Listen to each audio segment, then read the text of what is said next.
নমস্কার, আমার ছেলে জয়ন্ত ভট্টাচার্য এর 8 বছরে পা রাখলো। এর ছোটবেলা থেকে এরকমই অটিজম ছিল, মাইল্ড অটিজমই হচ্ছে, কিন্তু কথা বলতে জানতো না, নিজের খেতে জানতো না, সে নিজে নিজে কাজ করতে। কিন্তু এখন একটু ইমপ্রুভমেন্ট আছে, কেন কি আমরা 2 মাস ধরে দিল্লিতে ম্যাডাম এসেছিলেন, তখন 2 মাসে আমরা দেখিয়েছি, ওষুধপত্র চলছে সব, কিন্তু ইমপ্রুভমেন্ট আছে।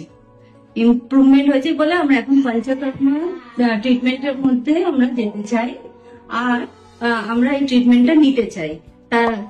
আরো যদি কোনো ভালো ভালো কিছু হয় তো আমি আপনাদের আবার এসে ইমপ্রুভমেন্ট হয়েছে। যেরকম এই খাবার ভালো করে নিজের মতন খায়, নিজের হাতে খায়, কথা কয়েকটা বলে, 2-3টে কথা বলছে এখন।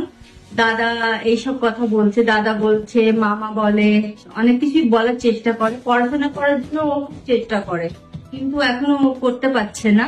আর অনেক কিছু বুঝতে পারে, চুপচাপ বলতে পারে। আমরা আগে কোথাও নিয়ে গেলে খুব অসুবিধা হতো, কিন্তু এখন আমাদের কাছে চুপচাপ বসে থাকে।